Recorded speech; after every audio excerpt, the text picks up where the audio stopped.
Hello बच्चों, मैं ऋतु Arora class 11th में आप सभी का सिविक्स की क्लास में नागरिक शास्त्र की क्लास में आपका स्वागत करती हूँ। हम लोग पहले पाठ नागरिक शास्त्र के पहले पाठ पर चर्चा कर रहे थे, संविधान क्यों और कैसे। तो खंड क का पहला पाठ है संविधान क्यों, इसी पर चर्चा कर रहे थे और इसी चर्चा को आगे बढ़ाते हुए आज हम आगे का लेक्चर आपके सामने प्रस्तुत करेंगे। बच्चों, उम्मीद करती हूँ कि पिछले लेक्चर्स आपको समझ में आए होंगे, इसलिए आगे के लेक्चर भी आप ध्यान से सुनेंगे और अगर ना सुना हो तो पहले के वीडियो सुनने के पश्चात ही ये वीडियो जानें। आज मेरा चौथा वीडियो है, संविधान क्यों और कैसे, इस चैप्टर का चौथा वीडियो है। तो 3 वीडियोस आपके सामने पहले आ चुके। तो पिछले वीडियो में हमने जाना कि संविधान सभा का गठन कैसे हुआ, कितने प्रकार के संविधान होते हैं, संविधान सभा की परिभाषा क्या थी, संवैधानिक विकास के प्रमुख बिंदु क्या थे, संविधान सभा का स्वरूप क्या था। और आज अब हम पढ़ेंगे कि संविधान सभा की कार्यविधि क्या है। तो यहाँ से बच्चों शुरुआत करते हैं, संविधान सभा की कामकाज की शैली एवं कार्यविधि। संविधान सभा की पहली बैठक 9 दिसंबर 1946 को हुई थी और डॉक्टर सच्चिदानंद सिन्हा इसके सभापति हुए थे। यानी इस पहली बैठक के सभापति कौन थे? डॉक्टर सच्चिदानंद सिन्हा।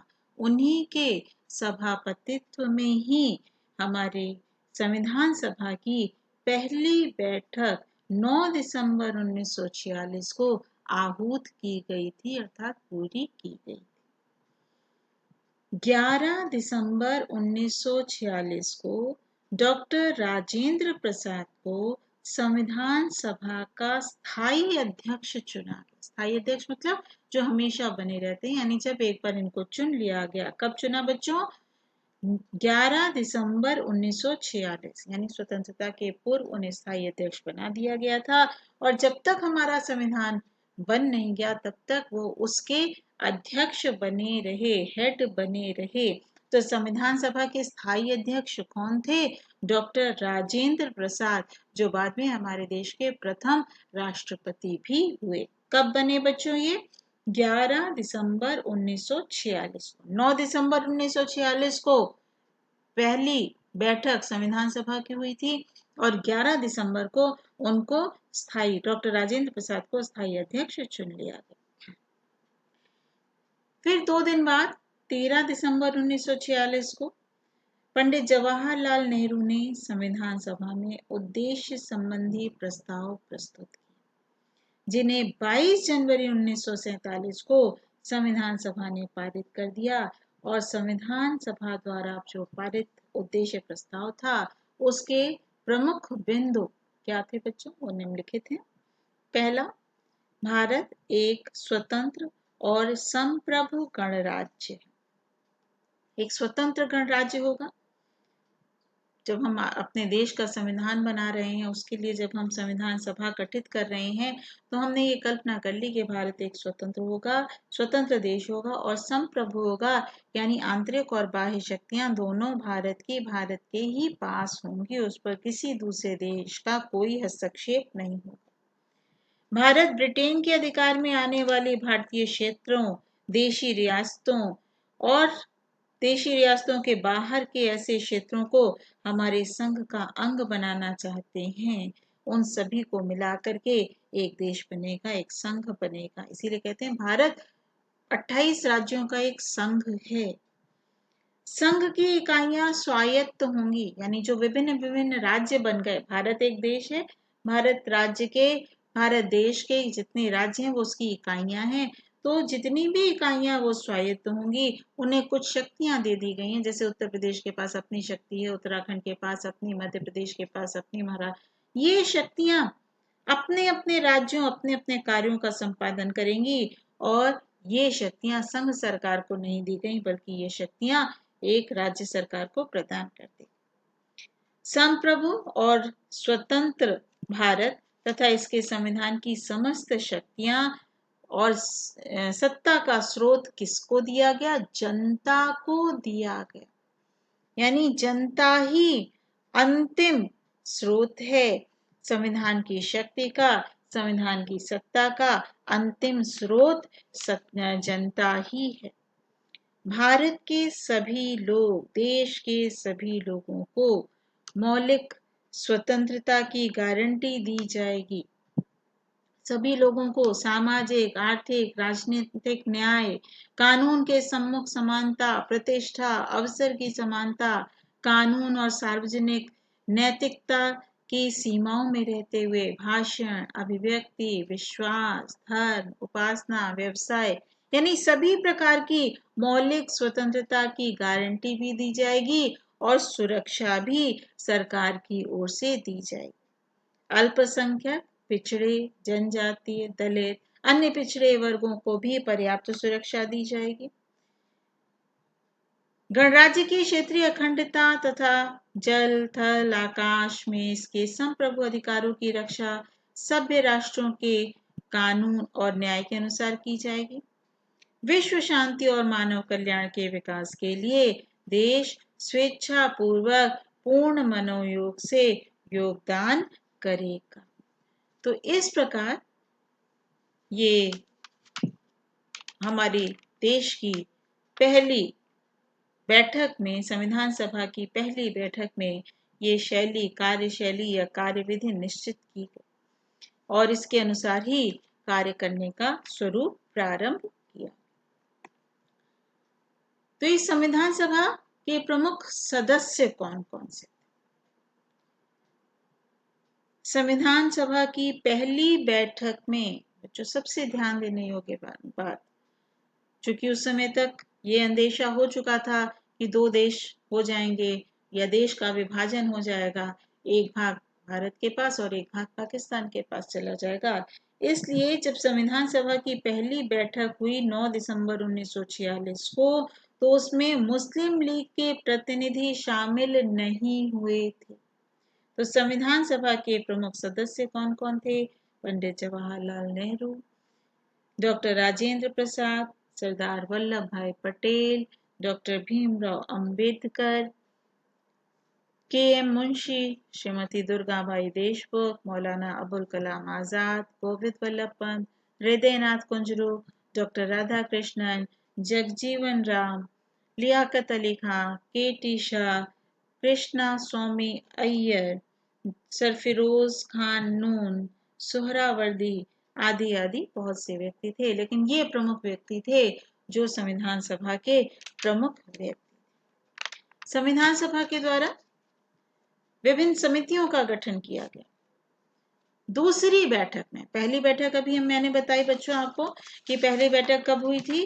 पहली बैठक 9 दिसंबर 1946 को हुई और दूसरी बैठक स्वतंत्रता प्राप्ति के पूर्व ही संविधान सभा की दूसरी बैठक हुई 22 जनवरी से 25 जनवरी 1947 के मध्य आयोजित की गई, जिसमें विभिन्न उप समितियों को गठित करने की बात रखी गई, जैसे संघीय संविधान समिति, संघीय शक्ति समिति, अल्पसंख्यक समिति, इस प्रकार की अनेक समितियों पर विचार विमर्श किया गया और इन सभी समितियों का कार्य संविधान के विभिन्न पहलुओं पर अपनी रिपोर्ट प्रस्तुत करना था।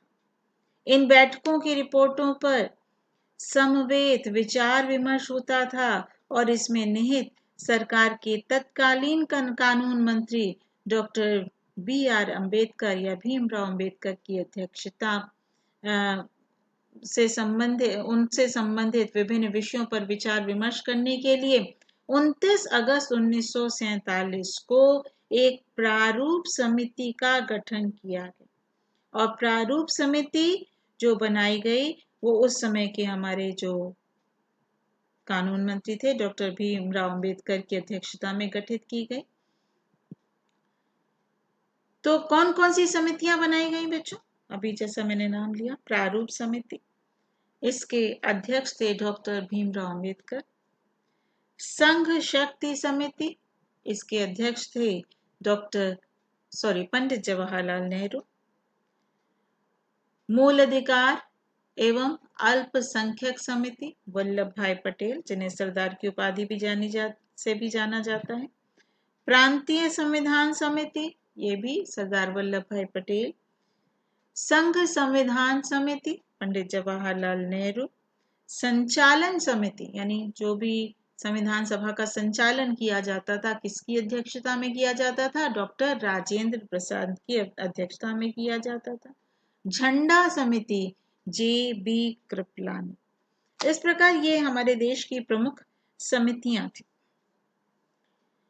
इन समितियों के माध्यम से हमारे देश का संविधान 2 वर्ष 11 महीने 18 दिन में बनकर तैयार हुआ।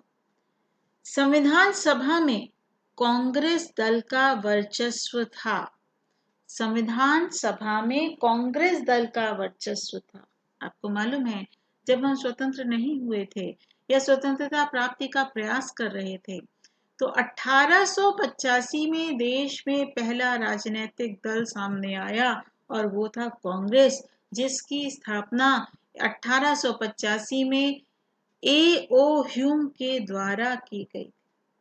तो सबसे पहले कांग्रेस समिति आई और उसी में सभी सदस्य जुड़ते चले गए। बहुत सारे लोग जो भी आजादी के दीवाने थे, जो भी चाहते थे कि भारत एक स्वतंत्र देश हो, देश के अधिकांश व्यक्ति उससे जुड़ते चले गए। तो एक बहुत बड़ी पार्टी के रूप में सामने आया। तो स्वतंत्रता प्राप्ति तक एक ही प्रमुख दल रहा। बाद में विभाजन होते गए जब विचारों का मतभेद हुआ, लेकिन पहले केवल एक ही दल था, कांग्रेस दल। तो संविधान सभा में भी कांग्रेस दल का वर्चस्व था, यानी ज्यादा से ज्यादा व्यक्ति कांग्रेस दल से ही संबंधित। संविधान सभा के कुल 11 अधिवेशन हुए। संविधान के प्रारूप पर 114 दिनों तक विचार किया गया। सदस्यों ने 7,634 संविधान प्रस्ताव प्रस्तुत किए थे, लेकिन सभी कोई जरूरी नहीं है कि जितने हमने प्रस्ताव प्रस्तुत किए कि ये संशोधन हो तो सभी आवश्यक रूप से संशोधन कर दिए जाएं। ऐसा आवश्यक नहीं होता। जिसमें लगा कि हाँ ये संशोधन के योग्य है, उसमें संशोधन किया गया। तो उसमें से 2,474 संशोधनों पर विचार किया गया और संविधान सभा ने अपना कार्य 2 वर्ष 11 महीने 18 दिन में पूरा किया। संविधान बनाने में बच्चों लगभग 64 लाख रुपए उस समय व्यय हुआ। हमारा संविधान 26 नवंबर 1949 को बन करके तैयार हो गया और जितने भी संशोधनों के साथ अंतिम रूप से 26 नवंबर 1949 को पारित हो गया और उसी दिन इस पर संविधान सभा के अध्यक्ष के हस्ताक्षर भी हो गए। उस दिन लागू हो जाना चाहिए था, लेकिन यह लागू कब हुआ बच्चों?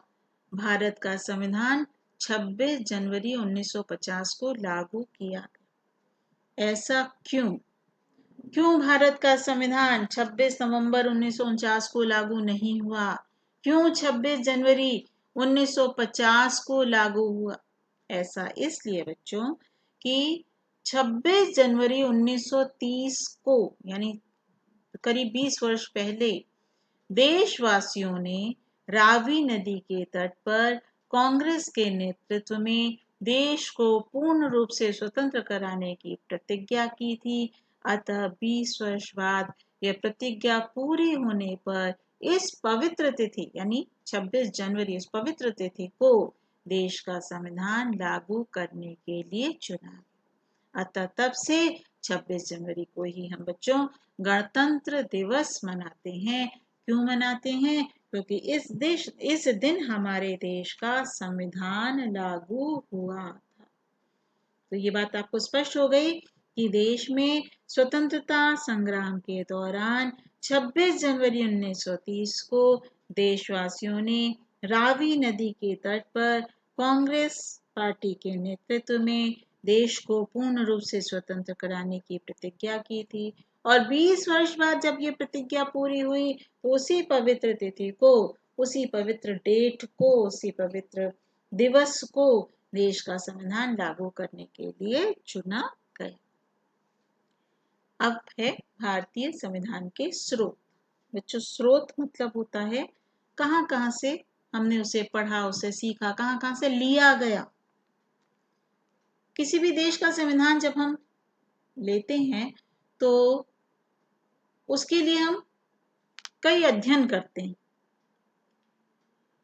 और उस अध्ययन के पश्चात ही हम इस निष्कर्ष पर पहुंचते हैं कि हमें जो देश का संविधान बनाना है उसमें क्या रखना है, क्या नहीं रखना है। तो वो है स्रोत।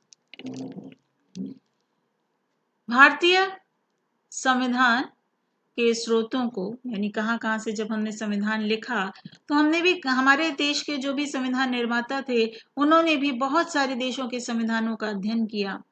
तो उन्होंने इसी के अनुरूप अपने अध्ययन को दो भागों में बांटकर किया।